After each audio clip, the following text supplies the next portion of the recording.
हरिओम विष्णु। दोस्तों, जैसा कि हम जानते हैं कि देवशयनी एकादशी आ रही है। आखिर देवशयनी एकादशी क्यों मनाई जाती है, ये कब पड़ती है और भगवान विष्णु इस दिन पाताल लोक में क्यों चले जाते हैं। वैसे तो हम जानते हैं कि एकादशी का शुभ दिन भगवान विष्णु और माँ लक्ष्मी के लिए समर्पित होता है। इस दिन भगवान विष्णु की पूजा की जाती है और हर माह के 2 पक्ष, कृष्ण पक्ष और शुक्ल पक्ष में एकादशी की तिथि आती है, जिस दिन बहुत से श्रद्धालु व्रत रहकर भगवान विष्णु और माता लक्ष्मी को प्रसन्न करते हैं। आइए हम इस कथा के माध्यम से जानेंगे कि आखिर देवशयनी एकादशी क्यों मनाई जाती है। दोस्तों, इस बार देवशयनी एकादशी 17 जुलाई को पड़ रही है और देवशयनी एकादशी के बाद ही चतुर्मास शुरू हो जाता है। तो आइए हम देवशयनी एकादशी की कथा के बारे में सुनते हैं।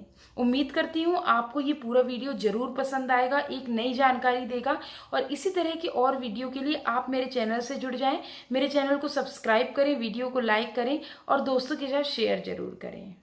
हर साल आषाढ़ माह के शुक्ल पक्ष की एकादशी तिथि के दिन देवशयनी एकादशी मनाई जाती है। ज्योतिषीय गणना के अनुसार इस बार 17 जुलाई को देवशयनी एकादशी है। यह दिन जगत के पालनहार भगवान विष्णु को समर्पित होता है।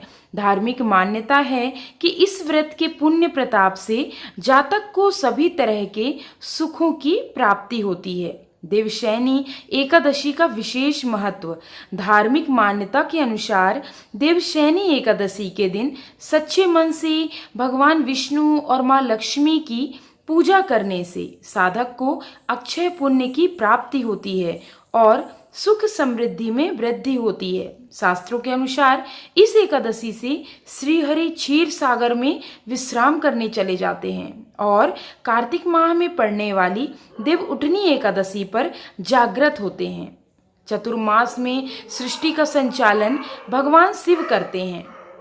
इस अवधि को चतुर्मास कहा जाता है। चतुर्मास के दौरान मुंडन, विवाह, गृह प्रवेश, भूमि पूजन समेत आदि मांगलिक कार्य नहीं किए जाते हैं।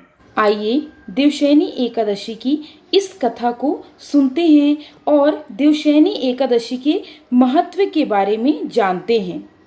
धार्मिक मान्यता है कि इस व्रत को करने से जातक को सभी पापों से मुक्ति मिलती है। देवशयनी एकादशी व्रत में कथा का पाठ न करने से पूजा पूर्ण नहीं होती, इसलिए कथा जरूर पढ़ना चाहिए। आइए देवशयनी एकादशी व्रत कथा के बारे में जानते हैं। पौराणिक कथा के अनुसार सतयुग में मदांता नामक एक चक्रवर्ती राजा का राज था। उनके राज में प्रजा बेहद सुखी थी। एक बार मधांता की राज में 3 वर्ष तक बारिश नहीं हुई, जिसकी वजह से अकाल पड़ गया था। हर तरफ त्रासदी का माहौल बन गया था। इस कारण लोग पिंडदान, हवन, यज्ञ, कथा और व्रत समेत आदि कार्य करने लगे। प्रजा ने राजा मधांता को इस बारे में विस्तार से बताया। राज्य में अकाल को देखकर राजा अधिक चिंतित हुआ। उन्हें लगता था कि उनसे आखिर ऐसा कौन सा पाप हो गया जिसके कारण इतनी कठोर सजा मिल रही है। इस समस्या से निजात पाने के लिए राजा सेना को लेकर जंगल की ओर चल दिए। इस दौरान वह लोग ब्रह्मा जी के पुत्र अंगिरा ऋषि के आश्रम पहुंच गए। ऋषिवर ने राजा का कुशल क्षेम और जंगल में आने की वजह पूछा। राजा ने कहा कि मैं पूरी निष्ठा से धर्म का पालन करता हूँ। इसके बाद भी राज्य में ऐसा अकाल क्यों पड़ रहा है? आप मेरी इस समस्या का समाधान करें। मधांता की बात को सुनकर महर्षि अंगिरा ने कहा कि यह सतयुग है, ऐसे में छोटे से पाप के लिए बड़े दंड का सामना करना पड़ता है। उन्होंने कहा कि आषाढ़ माह के शुक्ल पक्ष की एकादशी का व्रत करें। इस व्रत को करने से राज्य में बारिश जरूर होगी। इसके बाद राजा ने एकादशी का व्रत किया। इस व्रत के पुण्य प्रताप से राज्य में मूसलाधार वर्षा हुई। ब्रह्म वैवर्त पुराण में देवशयनी एकादशी के विशेष महत्व का वर्णन किया गया है। देवशयनी एकादशी के व्रत से व्यक्ति की समस्त मनोकामनाएं पूर्ण होती हैं। देवशयनी एकादशी पर श्रीहरि क्यों जाते हैं पाताल लोक? पद्म पुराण के अनुसार आषाढ़ शुक्ल एकादशी यानी देवशयनी एकादशी के दिन भगवान विष्णु पाताल लोक जाते हैं और देव उठनी एकादशी तक वहीं निवास करते हैं। इसलिए इसे हरिशयनी एकादशी भी कहते हैं। भगवान विष्णु के इन 4 माह तक पाताल गमन के पीछे एक घटना है। विष्णु जी ने जब वामन रूप धारण कर असुर राज बलि से 3 पग भूमि दान में मांगी थी, तब बलि ने अपना सर्वस्व दान कर दिया था और भगवान ने उन्हें पाताल लोक में रहने का आदेश दिया था। भगवान बलि की दानशीलता और वचनबद्धता को देखकर बहुत प्रसन्न हुए और उससे वरदान मांगने को कहा। राजा बलि ने कहा, प्रभु, यदि आप मुझ पर प्रसन्न हैं तो मेरे साथ पाताल लोक में निवास करें। विष्णु बलि की आग्रह को मना नहीं कर पाए क्योंकि वे वचनबद्ध थे। वे बलि के साथ पाताल चले गए। इधर देवी लक्ष्मी विष्णु जी के पाताल लोक जाने पर परेशान हो गई। उन्होंने राजा बलि को रक्षा सूत्र बांधकर भगवान विष्णु को पाताल लोक से मुक्त करवाया। इस पर भगवान विष्णु ने राजा बलि को वरदान दिया कि हर वर्ष आषाढ़ शुक्ल एकादशी से कार्तिक शुक्ल एकादशी देव प्रबोधन एकादशी तक पाताल में निवास करेंगे।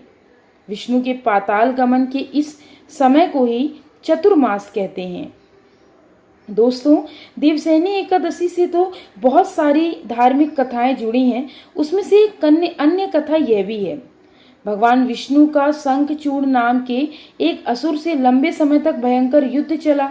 अंत में भगवान विजय हुए, लेकिन इस युद्ध में वे काफी थक गए। देवताओं ने आषाढ़ शुक्ल एकादशी के दिन भगवान विष्णु की पूजा कर उनसे निवेदन किया कि आप कुछ समय विश्राम करें और सृष्टि संचालन का भार भगवान शंकर को सौंप दें। देवताओं की विनती पर विष्णु देवलोक के 4 प्रहर की अवधि के लिए शयन करने चले गए, जो पृथ्वी लोक के 4 माह के बराबर होती है।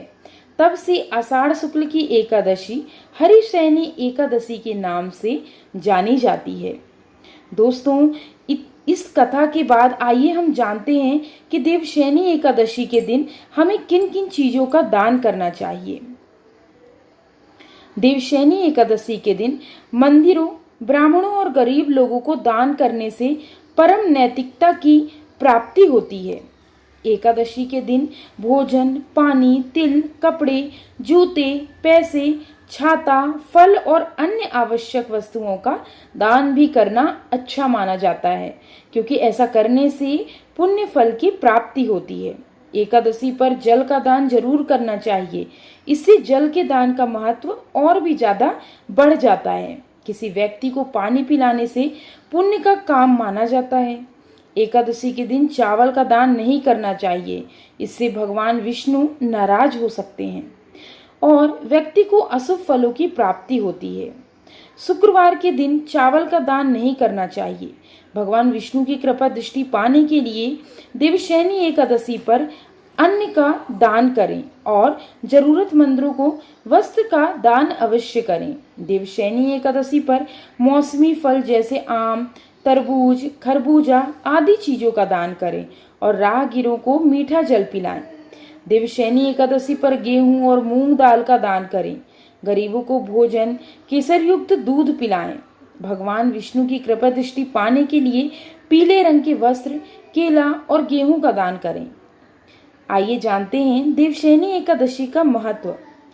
देवशयनी एकादशी का व्रत रखने से जानबूझकर या अनजाने में किए गए सभी पापों का नाश होता है। माना जाता है भगवान विष्णु की कृपा से असीम पुण्य की प्राप्ति होती है। धार्मिक ग्रंथों के अनुसार देवशयनी एकादशी का व्रत करने से लोगों को मोक्ष की प्राप्ति होती है। इस व्रत को करने से भगवान विष्णु की कृपा से मनोकामनाएं पूरी होती हैं। देवशयनी एकादशी का व्रत रखने से आरोग्य लाभ होता है और ग्रह बाधाएं दूर होती हैं। इसके अलावा मन को शांति मिलती है और जीवन में सुख समृद्धि आती है। घर में खुशहाली बनी रहती है। दोस्तों, उम्मीद करती हूँ कि मेरे द्वारा दी गई यह जानकारी आपको ज़रूर पसंद आई होगी और आप इसे अन्य दोस्तों के साथ शेयर ज़रूर करें।